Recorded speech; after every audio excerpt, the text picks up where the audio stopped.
Jeremias capítulo 37. O rei Nabucodonosor da Babilônia pôs Edequias, filho de Josias, como rei na terra de Judá, no lugar de Joaquim, filho de Jeoaquim. Mas nem Zedequias, nem as autoridades, nem o povo obedeceram a mensagem de Deus, que eu, o profeta Jeremias, lhes entreguei. O rei Zedequias mandou que Jucal, filho de Selemias, e o sacerdote Sofonias, filho de Maazéias, fossem falar comigo. Eles disseram: Por favor, Jeremias, ore ao nosso Senhor, nosso Deus, por nós. Eu ainda não tinha sido preso e andava livremente no meio do povo. Nesse tempo o exército egípcio havia saído do Egito, e quando os babilônios que estavam cercando Jerusalém souberam disso, foram embora. Então o Senhor, o Deus de Israel, me mandou dizer o seguinte a Zedequias, rei de Judá: O exército egípcio que vem vindo para socorrer você vai voltar para o Egito. Aí os babilônios voltarão para atacar esta cidade. Eles vão conquistá-la e pôr fogo nela. Eu, o Senhor, lhes dou este aviso. Não se enganem, pensando que os babilônios não vão voltar. Eles voltarão. Ainda que você derrotasse todo o exército da Babilônia que está atacando, e ainda que desse exército sobrasse apenas homens feridos, deitados nas suas barracas, isso não adiantaria nada, pois mesmo assim esses homens se levantariam e poriam fogo nesta cidade. As tropas dos babilônios se retiraram de Jerusalém porque o exército egípcio estava chegando. Nesse tempo eu resolvi sair de Jerusalém e ir ao território da tribo de Benjamim para receber certa propriedade, que era da parte de uma herança. Ao chegar ao portão de Benjamim, o chefe da guarda, chamado Gerias, que era filho de Selemias e neto de Hananias, me fez parar e disse: Você está fugindo para o lado dos babilônios. Isso é mentira, respondi. Eu não estou fugindo para o lado dos babilônios. Mas Gerias não quis me ouvir. Ele me prendeu e me levou às autoridades. Elas ficaram furiosas comigo e me deram uma surra. Em seguida me prenderam na casa de Jonatas, o escrivão do rei. Essa casa tinha sido transformada em prisão. Aí me puseram numa sala cavada na terra, e eu fiquei ali muito tempo. Depois o rei Zedequias mandou me buscar. Quando cheguei ao palácio, ele me perguntou em segredo: Jeremias, você recebeu alguma mensagem de Deus, o Senhor? Sim, recebi. O Senhor, ó rei, será entregue nas mãos do rei da Babilônia.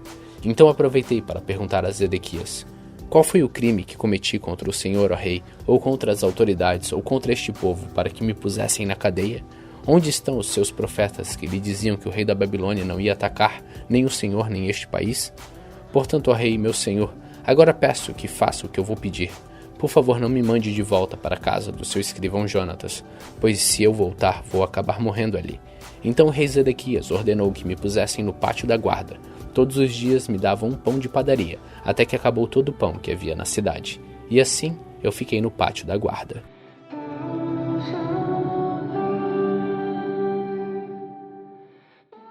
Jeremias capítulo 38. Certa vez Cefatias, filho de Matã, e Gedalias, filho de Passur, e Jucal, filho de Selemias, e Passur, filho de Malquias, ouviram o que eu estava dizendo ao povo. Eu dizia que o Senhor Deus tinha dito o seguinte: Quem ficar na cidade morrerá em combate, ou de fome ou de doença, mas aquele que sair e se entregar aos babilônios não será morto. Pelo menos escapará com vida e continuará a viver. Eu estava dizendo que o Senhor também tinha dito isto: Certamente entregarei esta cidade ao exército do rei da Babilônia, e ele a conquistará. Então as autoridades disseram ao rei: Este homem tem de morrer. Falando desse jeito, ele está tirando a coragem dos soldados que estão na cidade e desanimando todo o povo. Este homem não está procurando ajudar. O que ele quer é a desgraça de todos. O rei Zedequias disse: Muito bem, façam o que quiserem com Jeremias, eu não posso segurar vocês. Então eles me pegaram e me puseram dentro do poço que havia no pátio da guarda, que era do príncipe Malquias. Eles me desceram com cordas. Não havia água no poço, só lama, e eu me atolei na lama. Ebed-Meleque, um eunuco nascido na Etiópia, que trabalhava no palácio real, ficou sabendo que me haviam jogado no poço. Então saiu do palácio e foi falar com o rei, que naquela hora estava julgando causas no portão de Benjamim. Ebed-Meleque disse o seguinte: Ó rei, meu senhor, o que aqueles homens fizeram está errado. Jogaram Jeremias no poço, e ele na certa vai morrer de fome, pois não há mais comida na cidade. Aí o rei deu ordem para Ebed-Meleque levar 30 homens dali e me tirar do poço antes que eu morresse. Então Ebed-Meleque levou os homens ao depósito do palácio, pegou alguns trapos e roupas usadas e desceu por meio de cordas para dentro do poço onde eu estava, e disse: Jeremias, põe esses trapos debaixo dos braços para que as cordas não machuquem você. Eu fiz como ele mandou, então me puxaram com as cordas e me tiraram do poço. Depois disso, fiquei no pátio da guarda. O rei Zedequias mandou que me levassem até a terceira entrada do templo, onde ele estava. Então disse: Jeremias, vou lhe fazer uma pergunta e não quero que você esconda nada de mim. Eu respondi: se eu disser a verdade, o Senhor me matará, e se eu lhe der conselhos, o Senhor não ouvirá. Aí o rei Zedequias me prometeu em segredo o seguinte: pelo Senhor Deus, que está vivo e que nos deu a vida, juro que não matarei você, nem o entregarei aos homens que querem matá-lo. Então eu disse a Zedequias que o Senhor Todo-Poderoso, o Deus de Israel, tinha dito o seguinte: Rei Zedequias, se você se entregar aos oficiais do rei da Babilônia, você não será morto, e esta cidade não será queimada. Tanto você como a sua família ficarão vivos. Porém, se você não se entregar, então esta cidade será entregue aos babilônios, e eles a queimarão, e você não escapará deles. O rei Zedequias respondeu: mas eu tenho medo dos judeus que passaram para o lado dos babilônios. Pode acontecer que os babilônios me entreguem a esses judeus e eles me torturem. Aí eu disse ao rei: o senhor não será entregue a esses judeus. Por favor, obedeça a mensagem do Senhor Deus, como lhe falei. Então tudo lhe ocorrerá bem, e o senhor não será morto. Mas Deus me mostrou o que acontecerá se o senhor não quiser se entregar. Todas as mulheres que ficaram no palácio real de Judá serão levadas para os oficiais do rei da Babilônia, e elas irão dizendo assim: o rei foi enganado e dominado pelos seus melhores amigos, e agora que ele afundou os pés na lama, os seus amigos o abandonaram.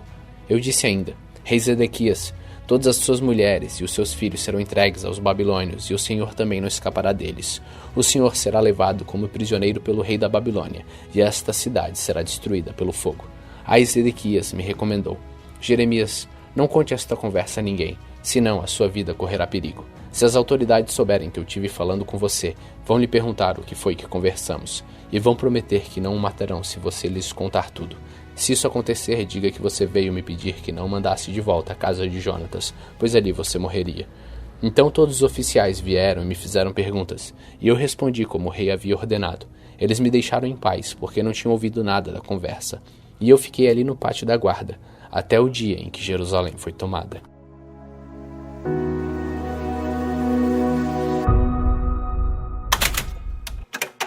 Salmos capítulo 120.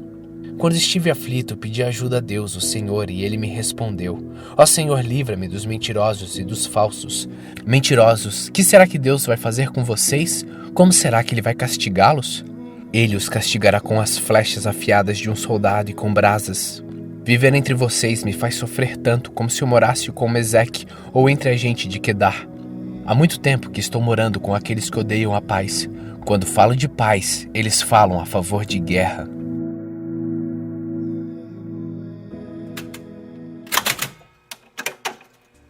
Primeira Coríntios, capítulo 13. Eu poderia falar todas as línguas que são faladas na terra e no céu, mas se não tivesse amor, as minhas palavras seriam como um som de um gongo ou como um barulho de um sino. Poderia ter o dom de anunciar mensagens de Deus, ter todo o conhecimento, entender todos os segredos e ter tanta fé que até poderia tirar as montanhas do seu lugar. Mas se não tivesse amor, eu não seria nada. Poderia dar tudo o que tenho e até mesmo entregar o meu corpo para ser queimado. Mas se eu não tivesse amor, isso não me adiantaria de nada. Quem ama é paciente e bondoso. Quem ama não é ciumento, nem orgulhoso, nem vaidoso. Quem ama não é grosseiro, nem egoísta. Não fica irritado, nem guarda mágoas. Quem ama não fica alegre quando alguém faz uma coisa errada, mas se alegra quando alguém faz o que é certo. Quem ama nunca desiste, porém suporta tudo com fé, esperança e paciência. O amor é eterno. Existem mensagens espirituais, porém elas durarão pouco. Existe o dom de falar em línguas estranhas, mas acabará logo. Existe o conhecimento, mas também terminará, pois os nossos dons de conhecimento e as nossas mensagens espirituais são imperfeitos, mas quando vier o que é perfeito, então o que é imperfeito desaparecerá. Quando eu era criança, falava como criança, sentia como criança e pensava como criança. Agora sou adulto e parei de agir como criança. O que agora vemos é como uma imagem imperfeita, num espelho embaçado, mas depois veremos face a face. Agora o meu conhecimento é imperfeito, mas depois conhecerei perfeitamente, assim como sou conhecido por Deus. Portanto, agora existem essas três coisas: a fé, a esperança e o amor. Porém, a maior delas é o amor.